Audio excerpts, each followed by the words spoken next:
मैं हूं एडवोकेट राहुल मिश्रा और आज के वीडियो में आप सभी का स्वागत है। आज के वीडियो में मैं आपको बताऊंगा कि एक ऐसा केस है जो अभी रिसेंटली मैंने रीड आउट किया। क्लाइंट आए, उन्होंने हमसे बात करी, उस पर हमने उनको लीगल सजेशंस भी दिए और देखते हैं क्या होता है उसमें फर्दर। लेकिन केस के फैक्ट्स क्या हैं वो आपको जानना इसलिए ज़रूरी है कि बहुत सारे लड़के बहुत बड़बोले होते हैं जो लिमिट से ज़्यादा इधर उधर मुंह मारने की जो आदत होती है वो कितनी खतरनाक हो सकती है।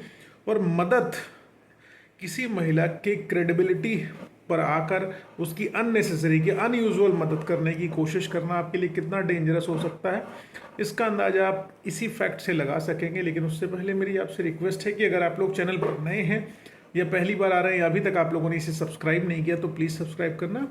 अगर कोई दिक्कत हो बेटर लीगल कंसल्टेंसी के लिए अपने वकील साहब से ही बात करना है। केस के फैक्ट इंपॉर्टेंट है, समाज में जाना जरूरी है इनका संदेश, इसलिए मैं आप लोगों के साथ इसको डिस्कशन करना चाहूँगा जिससे आने वाले भविष्य में आप में से कई युवा जो इस तरीके के जाल में फंस सकते हैं, ट्रैप हो सकते हैं, आप इस जाल में ना फंसे जिससे आपका जीवन 376 जैसे सेक्शन 69 BNS जैसे मामलों में ना इंगेज हो और आपकी पूरी ज़िंदगी चौपट ना हो और घर से पैसा ना बर्बाद हो।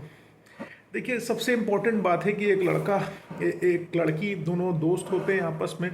लड़की का रिलेशन किसी और लड़के से होता है, लड़की का रिलेशन जिस व्यक्ति से होता है उसके साथ उसके शारीरिक संबंध अनेकों बार बनते हैं। लड़के के साथ वो प्रेगनेंसी आ जाती है, लड़की प्रेग्नेंट हो जाती है। लड़की प्रेगनेंसी के बाद लड़का उसको छोड़ के भाग जाता है। जिसने एक्चुअल में लड़की के साथ शारीरिक संबंध बनाए वो लड़का इनको छोड़ के चला जाता है और लड़की को टर्मिनेशन ऑफ प्रेगनेंसी कराना है, यानी कि उसको अपना गर्भपात कराना है।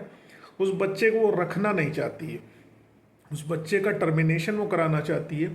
इसके लिए उसको हॉस्पिटल जाना पड़ेगा, जाहिर सी बात है किसी न किसी की ज़रूरत पड़ेगी। तो उसने अपने एक मेल फ्रेंड को टारगेट किया जो बहुत सॉफ्ट हार्टेड लड़का था, सबकी मदद करने में बड़ा बिलीव करता था और सोचता था कि किसी भी तरीके से किसी की मदद करके हम अपने आप को सही कर लेंगे। मदद करना अच्छी बात है, लेकिन एक इल्लीगल मदद करना वो बहुत खतरनाक हो सकती है। अब उस लड़की ने उस लड़के को अप्रोच किया और उसको किसी तरीके से कन्विंस कर ली गई कि हमारी बदनामी हो जाएगी, समाज में हम कहीं मुंह दिखाने के लायक नहीं बचेंगे। दुनिया भर की चीज़ें जो इन लोगों के रोने धोने वाली एक स्ट्रैटेजी होती, कला होती, रो धो के आंसू बहा के किसी को भी मैनिपुलेट कर देने की, वही उन्होंने किया। लड़का पिघल गया और लड़के ने उनके अबॉर्शन कराने की डेट फिक्स करवा दी हॉस्पिटल में। अबॉर्शन करवाया, उसका लड़की का बच्चा गिरवाया, जो अनवांटेड बच्चा लड़की का था, किसी और की नाजायज औलाद थी, उसको गिरवा दिया। अब क्योंकि इस प्रक्रिया के दौरान लड़की के पास चूंकि पैसे होते नहीं थे, इस प्रक्रिया के दौरान उनके पैसे कुछ खर्च हो गए भाई साहब के। उन भाई साहब ने 60-70 हज़ार रुपये तकरीबन इनको दे दिए और पोस्ट ट्रीटमेंट भी काफ़ी खर्चे लगते हैं, तो 30-40 हज़ार उसमें लग गया। लगभग 1,40,000 रुपये का खर्चा इन्होंने टोटल इस प्रेगनेंसी टर्मिनेशन पे कर दिया, अबॉर्शन पे कर दिया।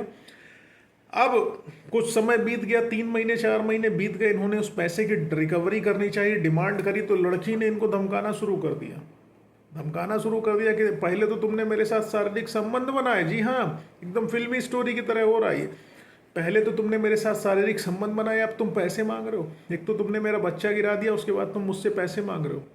अब लड़का सन्न हो गया, उसके ऊपर FIR हो गई इसी चीज़ के लिए। लड़की ने 376 2N में, 313 में, 328 में उसके ऊपर FIR दर्ज करवाई है। जी हाँ, 313 क्या है? Termination of pregnancy.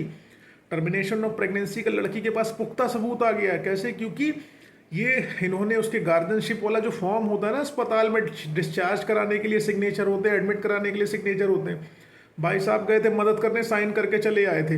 अब ये लाख सर पीट लें, कोर्ट यही कहेगी कि तुमने ही तो टर्मिनेट कराई उसकी प्रेगनेंसी, गार्जियनशिप में तुम्हारे सिग्नेचर है, मतलब तुम्हारा बच्चा है, तुमने सेक्सुअल रिलेशनशिप बनाया, तुम फंसोगे, लड़का मर जाएगा। क्योंकि लड़के ने सब जगह पेमेंट कर रखी है, कैश पेमेंट कर रखी है, पैसे दे रखे हैं। अब आप अंदाजा लगा सकते हैं क्या होगा।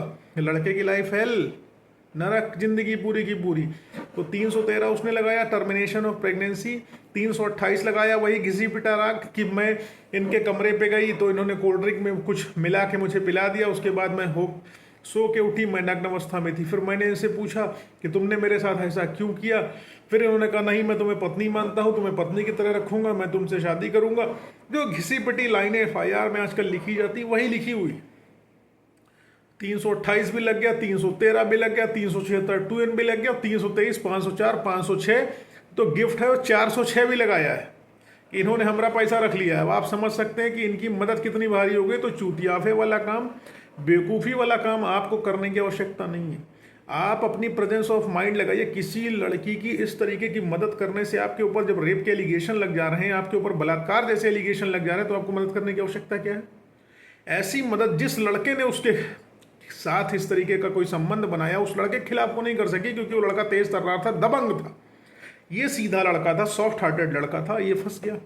तो इस तरीके के कोई स्टेप मत उठाइए जिससे आपकी ज़िंदगी नरक हो जाए और आपको जो है जीवन भर पछताना पड़े कि हम किसी की मदद ना कर सके।